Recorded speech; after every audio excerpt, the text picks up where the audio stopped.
of integration of your streets to collect more water. Would you mind elaborating on that? I think that is an important thing for us to know, and some of my cities are doing it, but I would like to know more about it. Thank you very much, Madam Chair. Yes, several years ago we took this integrated idea and took it throughout our city. We now look at our streets as three-dimensional, as what's important underneath is just as important as what's on top. And we functionally went through the process of handing our streets department from the operational government over to the utility side of our operation, meaning that those same engineers that design our water, sewer, stormwater system now design our streets. We used to have that all done separately. Not only that, but you can think of it, and those of us in local government, we get notified when they see a brand new street a year or two later, the utility division is out there cutting it open to put in new water mains or new sewer mains.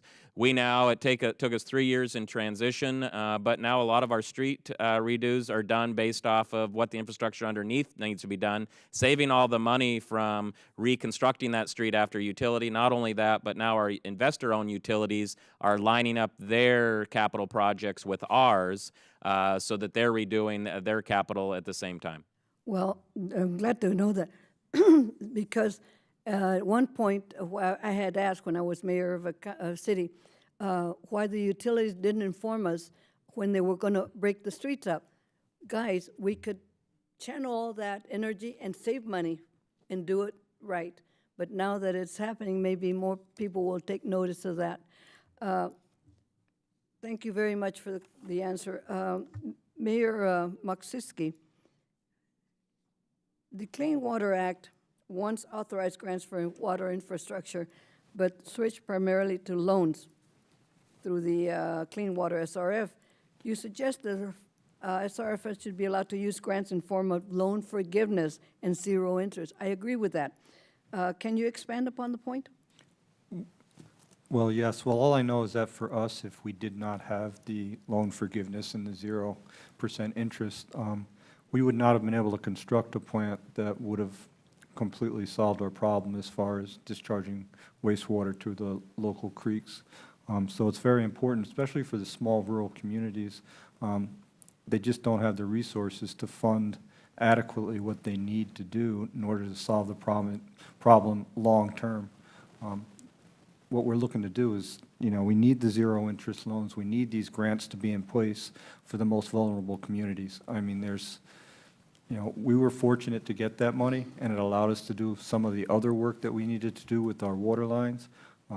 More to the point, we had the same problem with our highway department, and our water and sewer utilities are separate, and there's nothing more disturbing to a highway superintendent than going out and watching us put a nice big hole in a brand new paved road because the water lines are so inadequate and they fail so often, but they just couldn't wait to repave the road, and a week later, 2 weeks later, you're out there digging these roads up. Stuff does need to be coordinated, but we also need to be able to afford it, and without the Clean Water Act funds and without the grants and the zero interest loans, there's just no way these small communities can afford it. Thank you for your testimony. Let's see, Mr. Crekan, you suggest that the SRS is a proven successful resource for water utilities to replace and upgrade the infrastructure while keeping the rates affordable. Please expand upon that point.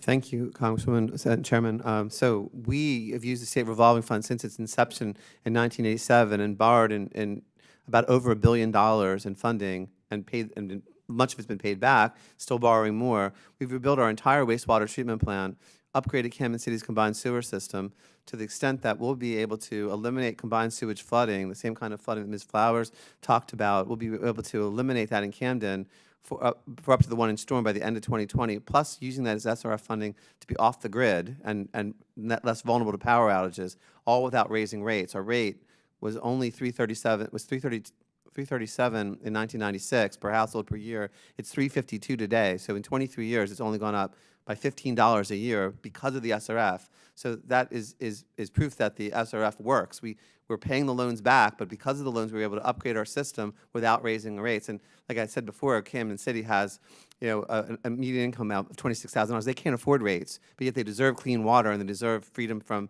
sewage in their basements. So that's how the SRF works. Thank you very much. Mr. Lynch, you're recognized.